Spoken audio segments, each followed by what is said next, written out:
Good morning, everyone. No, wait, let's do that again. No, I'm just give me more feeling. I am Linda. Actually, yesterday was my 4-year anniversary since I had my surgery. And thank you. Best decision of my life. I lost 150 pounds. Am I not in there? I'll stand back here. I'm sorry. I did lose 150 pounds. My highest point was 287.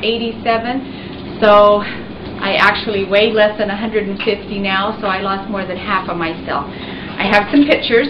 If yeah, let's see for the camera. Okay. Sure, you can see here do it, or I can hold it and pass it, or.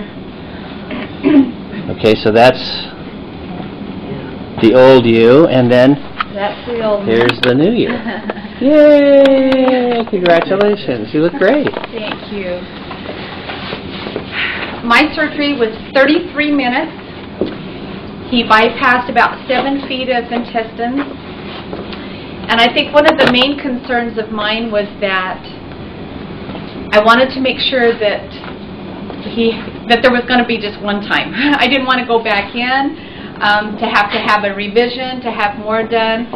And then even some people have too much done, and they have to go back for a revision to be able to lessen it so that they can gain some of the weight back. Well, Dr. Rutledge did wonderful on me. I'm right at where I want to be. I actually, losing the 150, and then I gained back probably about 8 pounds in the last 3 years, I suppose. And over 10 years, we have 10-year data now. We see about 10 or 15 pounds gained over the 10 years, so that's expected. 10 years. Mm-hmm. Yeah. Now we have a less than 5% that gain more than that. So there are some people that gain more than that. Usually they've had children, which is a big thing for affecting your hormones. Another thing is they put down different medicines like prednisone can cause them to regain their weight. Okay. One thing that I did find out is you'll know that you always have to take lots of vitamins. And I don't know if you found this out, but we did some investigation. You always talked about One Source vitamins at Walmart, and they discontinued making them. Well, we tracked it down that line had been sold, and now it's the same company, it's the same ingredients, and they are at Albertsons, and they're called Women's Mega Select. There's probably another kind for men, but Women's Mega Select on Equaline, and these are at Albertsons. So if you want to remember that, because I did a lot of searching around and none of them had the same ingredients, and my husband went online and actually talked to them, and they said yes, they had broken the contract with Walmart, and now it's Albertsons. So you'll want to take lots of vitamins, you'll want to drink a lot of water, you'll want to eat salt, and I know that's crazy because you grew up saying, oh, don't put extra salt on, especially if you're overweight or if you have high blood pressure, which I did, but now you're going to want to have extra salt. Ask me a couple of questions. It's been 4 years now. I can't remember all that I've said in the past. Anyone have questions? Well, one thing is there's new research on vitamins. Okay. And so I will, after you're done, maybe I'll go give you a little update. Oh, okay. And all the things I told you about vitamins are kind of true, but it's a little different. Oh, okay. So there's been new research on vitamins. Actually, that was the little video on the iPod Nano that I was showing. Okay. Basically, up to including just yesterday, there's more research that sometimes the idea of taking bunches of vitamins doesn't really help, and there is a little hint of research that taking lots of vitamins may actually be dangerous. Right. So I'm going to go over a little bit of that with you since you haven't heard the latest from us. Okay. And we have to keep talking about this because it's an example where I was wrong. And my push to take lots of vitamins now has to be kind of turned down a little bit. I used to be, as you know, Mr. Take Lots of Vitamins. And there's a lot of good research, or a lot of bad research, depending on how you look at it, that's changed that a bit. And I'll talk about that after we're finished. Okay. And I did find that out from blood work that I've had throughout the years, that they said, well, why are you high on this and high on that? So decrease this, but add more of the vitamin D, but not... Right, and I'll talk about vitamin D also. Hot new research on that, and also some disappointing research on taking tablets of vitamin D. So if you'll remember, after we finish maybe talking to the folks who are here, there's new stuff. In the videos on the internet, I call it bad news about vitamins. And on the other hand, it's good news about eating a healthy diet. So we'll kind of talk about that, and it's new since you were here, so it's good to maybe to kind of have an update on that. Good. Another thing that was exciting to me was that I never feel deprived anymore. I've been one of those dieters where you could lose 20 pounds and regain 30 pounds. Anybody else done that? Oh yeah, our whole life, right? Where you almost starve yourself for weeks, and then it seems like in 5 meals you've gained it all back again. You're not going to feel this way anymore, and you're not going to feel deprived, because you're going to eat what you want to eat, but you're going to automatically eat a lesser amount because you're not hungry anymore. I always love the story of Greenland. Make sure you study about Greenland, because it gave me permission to know why I was hungry. Because I always felt like, why am I hungrier than the person sitting next to me? And there really is a medical reason for that. You know, sometimes doctors or other people will tell you, well, you just don't have enough willpower, or you just don't scoot away from the table, or you have learned bad habits from your family. Well, there really is a medical reason why obese people are obese. I liked knowing that, and he gave me good reasons to know why I was at the stage I was at. Well, now I can eat a saucer full of food, and I feel like it's Thanksgiving dinner. Does that sound impossible? It almost does, huh? But I can eat. In fact, we went out to dinner yesterday. Yesterday was my birthday. I had my surgery on my 52nd birthday. I am now 56.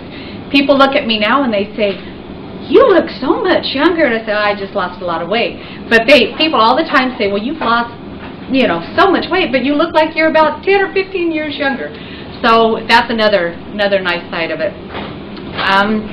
Another thing, too, that affected me were the hormone levels that changed. I had already... You were on the patch for a while, right? I was on the patch for a little while. Right. And meaning the patch, meaning the hormone patch. Either you were in the car or I was in the car, and you were a little tearful. Yes.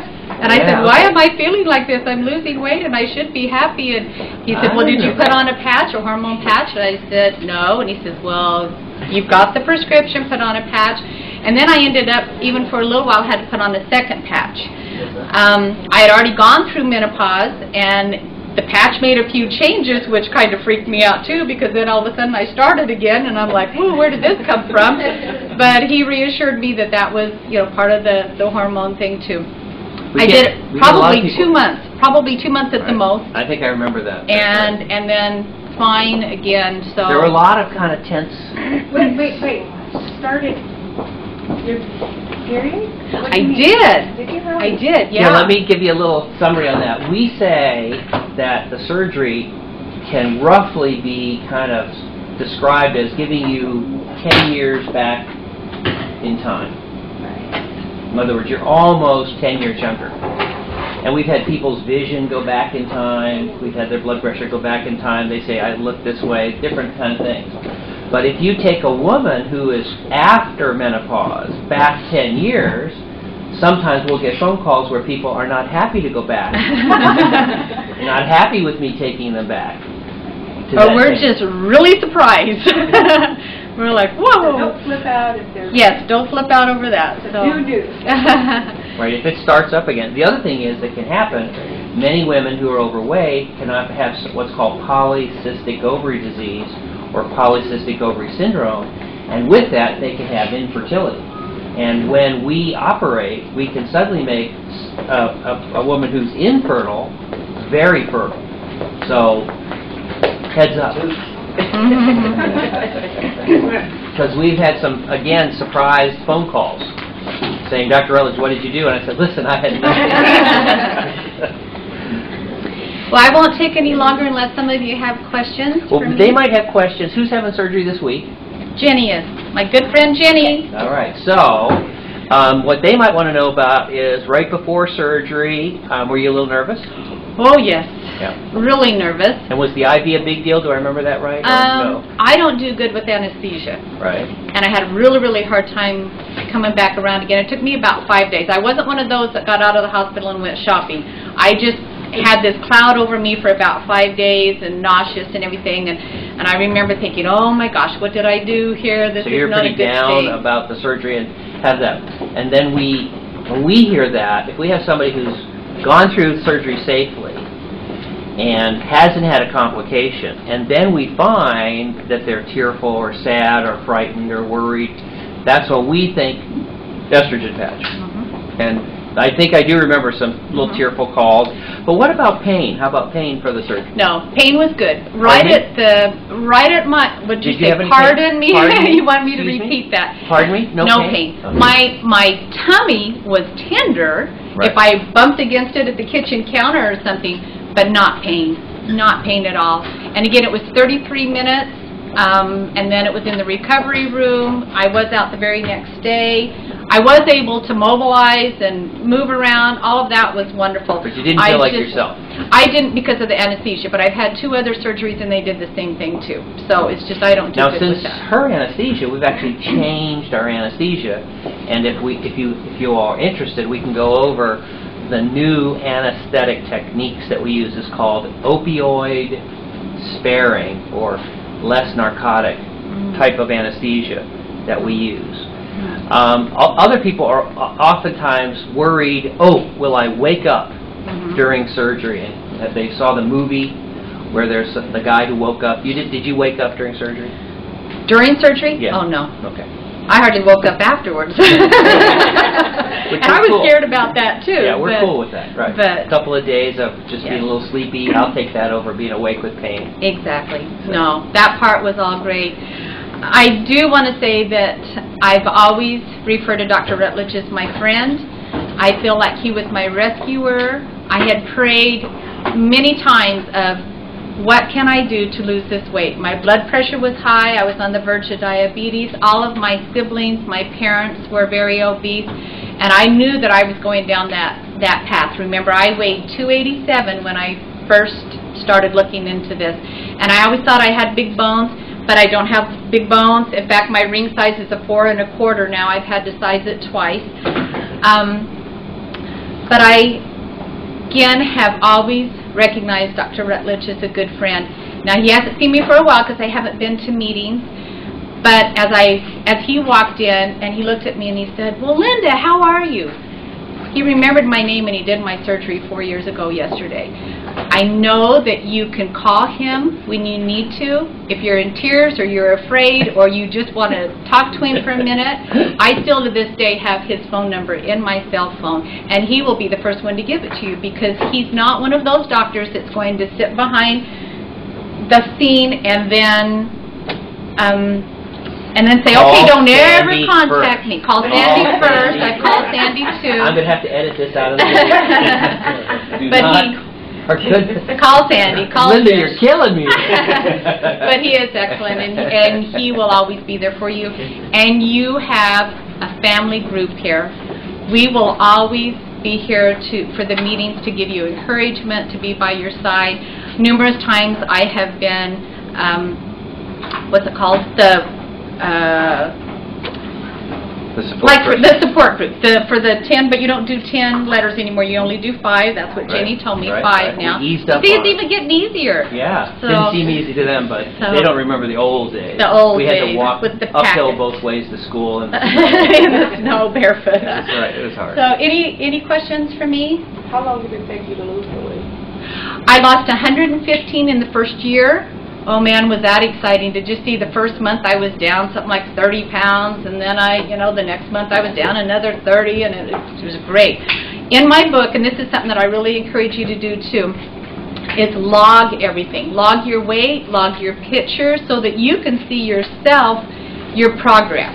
Again, that's why I can look at that and say, oh, at 9 months I had lost however much, at a year I had lost this much, and do that with the pictures. It's really fun because someday you're going to look at those pictures and not even realize that that was you too. And so anyway, do log that. It's a good guide to see how you're doing as you do. The average weight loss follows a logarithmic decline. So there's a big drop, medium drop, tiny drop, and then kind of slowly come in for a landing. Now, there are patients who get really tense because they don't lose anything for the first week or two. And boy, does my email and telephone go off for that. But particularly people who are on diuretics for blood pressure. Anybody on a fluid pill for blood pressure? Yeah. Oh yeah. Were you slow losing first? I forgot. No. Okay. But sometimes people who are on a fluid pill will go days or even weeks before they lose anything, and they'll be really tense about it. So if you see that you're slow about losing, one of the things we say is, how much have you eaten in the past week or the past month? And they'll go, nothing. Well, you know, you're probably going to lose. So, but we get people who get a little worried about it. Mm-hmm. Well, being on diuretics before, the water pill, lots of different medications that I was on, I am no longer. In fact, my high blood pressure has gone to where now I have to make sure it doesn't get too low. Mm-hmm. And so you'll learn your body, you'll learn how you feel, and if you're about to, you know, feel like you're going to just fall over, that means you need some salt. You would put some in your hand and lick it fast, or drink some Gatorade or something, because you will find that you do need extra salt. Yes? Do you still have a dumping syndrome if you eat something you shouldn't be eating? You can, yes, and I do. In fact, I've noticed if I eat ranch on a salad, now this isn't just one thing, this is this entire meal. One time I had ranch on the salad, and then they brought out the bread with the oil, you know, and the little seasoning, and then I think I had a little bit of fettuccine with it, and then I had something else, or it was like sour cream on something, and yes. Did you ever see the scary movie called Alien, where the little monster comes out of his tummy? That's what you can get. If you have that bread, the ranch, and the fettuccine, that little guy that falls into the gut, which is not designed for it. The small bowel is not supposed to get food until it's been in the stomach and partially digested. And when raw bread, oil, fats, and particularly pasta drops in there, especially if it's Alfredo fettuccine, it sits there and it acts like a sponge. So the water moves in to fill that space, and all of a sudden you can feel the little monster trying to get out, and it can be real uncomfortable, and it can be a terrible experience. That's called type 2 dumping. Type 1 dumping is sugar, and that happens if you have what is the standard lunch in North Carolina, where I spent 20 years, and that's an RC cola and a moon pie. And if you have that for about a half an hour, you're like ready to take on the world. But about an hour after that, it's like nap time. And that's when your sugar can go low. In our patients, the sugar levels can go so low after some of that that you can pass out, and it can be even dangerous. So you want to be cautious in the future, and that's why we put our patients through the pre-op education process. It's a very serious procedure, medical therapy to own for the rest of your life. And it means that not everybody really is smart enough, intelligent enough to own a mini gastric bypass. It's got a potential risk because it's so powerful. And again, if you think about it, I like to think about obesity as an adversary. You know, it's our enemy that we fight every day. And most of my patients have fought that battle every day and failed. They've come up against obesity and diabetes and things like that and failed. Now the MGB wins. It is successful in taking down that, I would say, adversary or enemy. But it's got to be very powerful to be effective when diet and exercise and medicines and all those other things have failed. And it is very powerful, but it also has potential risks. Well, what he does is he normalizes us to where we can sit to the person that's next to us that's thin, and we eat about the same amount. So you're like your thin friend, you know, the annoying You don't hate friend, him anymore. Right, the annoying friend you go to lunch with or dinner with, and they pick at their salad. They have a little bit of their steak, a couple of bites of their side while they talk to you, and then they have one bite or two bites of a couple of the desserts, and you just hate them.